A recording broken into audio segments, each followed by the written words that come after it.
Hey everyone, I'm Meleah, and today I'm going to talk about TV. It's one of my favorite things, but I'm not going to be talking about television shows. Instead, I'm going to talk about how we watch TV. If you're anything like me, you've probably spent most of your life watching television that someone else has paid for. Eventually, like with all bills, you have to start paying for your own TV. For me, and statistically speaking, most other millennials, it's hard to justify the cost of a cable package, so more of us are switching to a combination of internet and then different streaming services like Netflix or Hulu or Amazon Prime. Boy, are there ever plenty of streaming options. There are different services that offer live TV, a la carte channels, things like that, and even your cable package has different numbers of channels for each tier, different on-demand options. Some of them even have streaming services. So there are tons of options, so many options for days. And while that's good for you as a consumer, it makes it hard for me to tell you definitively which option's gonna be cheaper for you. What I can definitively say is if you're willing to make some compromises in your entertainment lineup, you can without a doubt save money by cutting the cord. So the first thing about your streaming services is that you can kind of get into a little bit of a trap. You probably don't want just Netflix or just Hulu or just Amazon Prime. Chances are the best option for you is going to be some sort of combination. For example, I have Amazon Prime, Hulu, and Netflix so that I can watch movies and older TV shows as well as watch the newest TV show a day or two after it comes out. So for me, that combination works really well. But that also is a lot more expensive when you start talking about multiple services stacking together instead of just $8 a month for Netflix. People will say, just go with basic cable. It's cheap, it's a flat fee. If you're gonna make compromises, just get that. It's through your cable provider, no big deal. So the problem with basic cable, in my opinion anyway, is that it might be cheap, but it's also kind of worthless. With basic cable, you can't record unless you wanna bust out a VCR.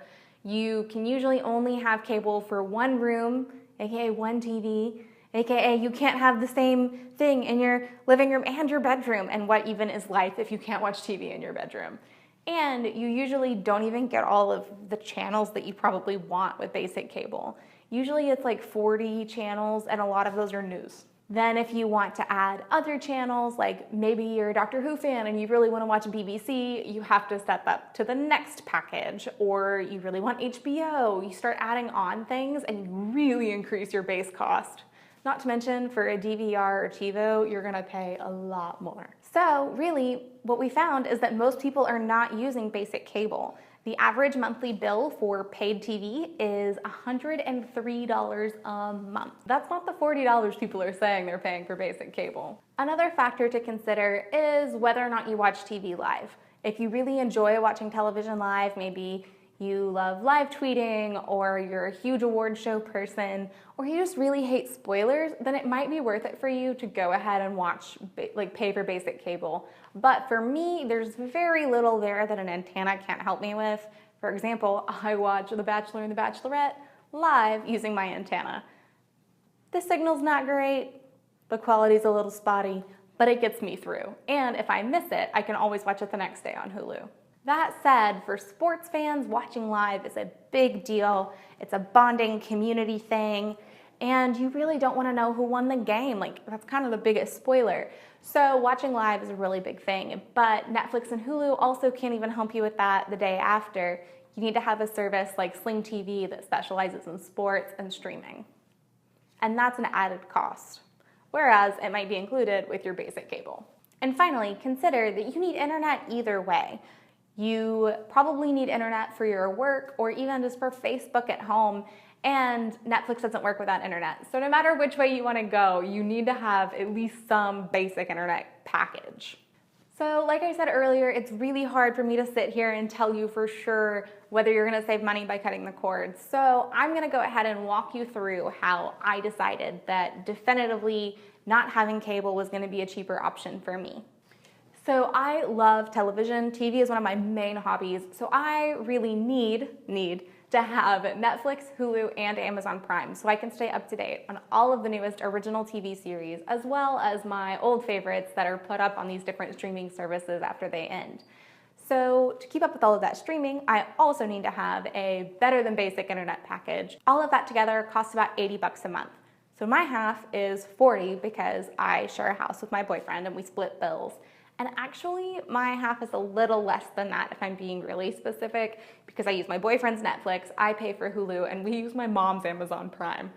Don't judge, you probably do it too, but that's the other reason why millennials love streaming services so much. You just share a login, right? 30-ish bucks a month, that is not bad for all of the TV that I watch and the internet that I need to have for work. That said, if I were going to only have a cable package with no streaming services, I could probably save about 10 bucks on my internet by going down to the next tier.